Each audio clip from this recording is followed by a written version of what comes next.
अब तक की सबसे बड़ी डेवलपमेंट, अमेरिका वेनेजुएला कशीदगी में बिलाखिर चीन ने अपनी एंट्री दे दी है। चीन इस वक्त एक बहुत बड़ा स्टेक होल्डर है वेनेजुएला में। यहां तक कि निकोलस मादुरो को जब अमेरिका ने गिरफ्तार किया, वेनेजुएला पर हमला किया, उस गिरफ्तारी से चंद घंटे पहले निकोलस मादुरो ने चीनी वफ्द से अहम तरीन मुलाकात भी की। चाइना की बिलियंस ऑफ डॉलर्स की इन्वेस्टमेंट भी है।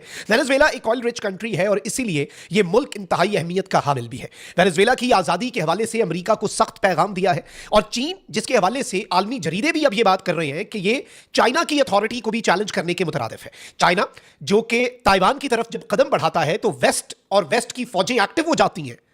रशिया यूक्रेन की तरफ कदम बढ़ाता है तो पूरा यूरोप और नेटो एक्टिव हो जाता है। लेकिन अमेरिका ने जब वेनेजुएला जो कि चाइना और रशिया का एलाई था, बल्कि हम ये कहें कि वेनेजुएला के सदर मादुरो की हुकूमत जो है वो चाइना और रशिया की एलाई थी, उस पर अगर हमला होता है तो चाइना और रशिया कुछ कर नहीं पाते। ये एक बहुत बड़ी चीज है। इसके साथ साथ कुछ और डेवलपमेंट्स भी हैं वेनेजुएला और रशिया के हवाले से जिन्हें हमने डिस्कस करना है। अगर अभी तक आपने इस वीडियो को लाइक नहीं किया, लाइक जरूर कर दें। आपको मालूम है कि हमारे चैनल्स को लगातार रिपोर्ट किया जा रहा है भारतीय और अफगानिस्तान के मुतअद्दिद अकाउंट्स की तरफ से। इस रिपोर्टिंग का असर जाहिर होगा इस तरह से कि आप वीडियो को लाइक करें और एक के बजाय आपने ज्यादा से ज्यादा, जितने ज्यादा हो सके, आपने कॉमेंट्स करने हैं। नाज़रीन इकराम, सबसे पहले तो मैं आपको यह बता दूं कि इस वक्त डोनाल्ड ट्रंप जो है वेनेजुएला के अंदर किए गए ऑपरेशन और एक मुल्क के ऊपर हमला और फिर वहां से वहां के जो सदर हैं उन्हें उनकी एहलिया समेत गिरफ्तार करना, ये बहुत बड़ी चीज़ है। कोल्ड वॉर अब यूं लग रहा है कि खत्म हो गई है और अब जो इंटरवेंशनिज्म है कि आप इंटरवीन करते हैं एक मुल्क के अंदर और खुलकर करते हैं, अमेरिका शायद उसकी तरफ अपना रिटर्न कर रहा है। इसीलिए डिपार्टमेंट ऑफ डिफेंस को department of war Donald Trump ने रीनेम कर दिया हुआ था।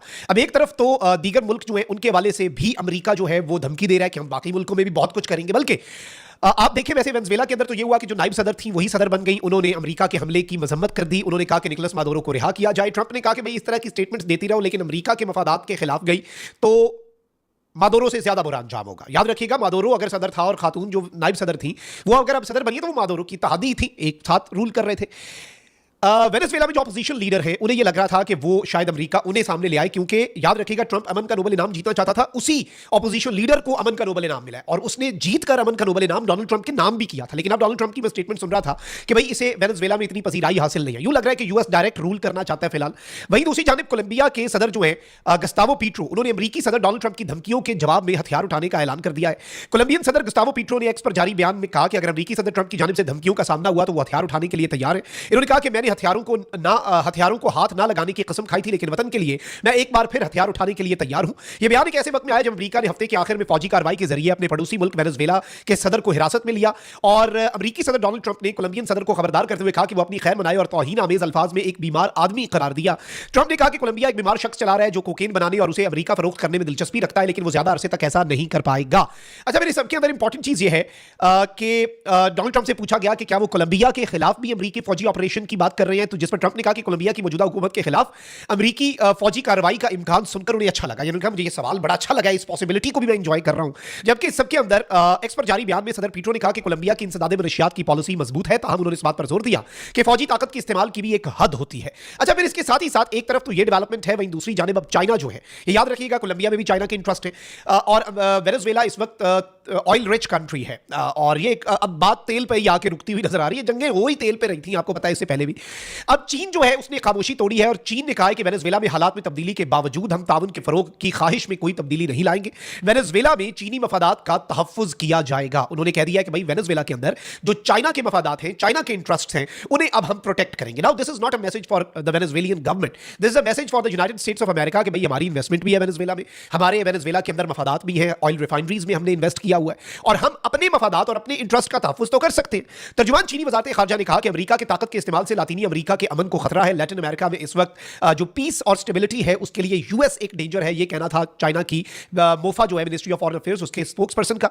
तर्जुमान चीनी वज़ारत खारजा ने जोर दिया कि तमाम फरीकैन को इस्तेहकाम की बहाली को फरोग देना चाहिए, बैनुल-अक़वामी ताल्लुकात में ताकत के इस्तेमाल की मुखालिफत करते हैं। तर्जुमान चीनी वज़ारत खारजा ने मज़ीद कहा कि दूसरे मुल्क की खुद मुख्तारी की खिलाफ वर्जी करने वाले गुंडागर्दी के इक़दाम की मुखालिफत करते हैं। दूसरी जानिब मैं आपको यह बता दूं कि सलामती काउंसिल जो है अब देखते हैं वो क्या करती है। दुनिया भर से शदीद रद्द अमल तो आ रहा है और सलामती काउंसिल के इजलास के अंदर भी बहुत कुछ होगा, लेकिन यूएनएससी जो है यूनाइटेड सिक्योरिटी काउंसिल वो कितनी रेलेवेंट है, वो क्या है, ये आप भी मुझसे बेहतर समझते हैं। अब सवाल ये है कि चीन क्या करेगा। एक तो देखिए एक चीज है कि चाइना ताइवान को अपना इंटीग्रल पार्ट मानता है और वो एक डिस्प्यूटेड टेरिटरी है, ठीक है। वेनेजुएला तो एक अलग से सॉवरन मुल्क है, उसका अमेरिका के साथ, अमेरिका का उसकी टेरिटरी पर, उसके लैंड पर, उसकी जमीन पर कोई क्लेम नहीं है। ये इंटरनेशनल बॉर्डर्स है। ताइवान वाला मामला जो है, चाइना ने अभी रिसेंटली बहुत बड़ी जंगी मशकें की हैं।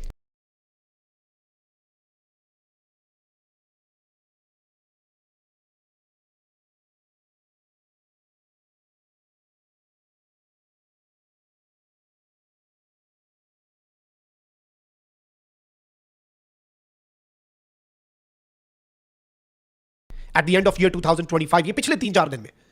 और चाइना की ये तबाहकुन जंगी मशकें जो है, पूरा ताइवान हिल गया। 900 से ज्यादा फ्लाइट्स उन्हें अपनी डाइवर्ट करनी पड़ी, इतना चाइना ने फील्डिंग लगा ली। अब यूं लग रहा है कि इस रेले में एक जानिब तो चाइना ने अमेरिका को यह मैसेज दे दिया है कि वेनेजुएला में हम अपने मफादात का तहफ्फुज़ करेंगे, लेकिन अब वो जो एक मॉरल प्रेशर होता है ना कार्रवाई का, अमेरिका के इस एक्शन से वो मॉरल प्रेशर अब बाकी मुल्कों पर से कम हो गया। वो किस तरह? भाई पूरी दुनिया के सामने एक मिसाल है।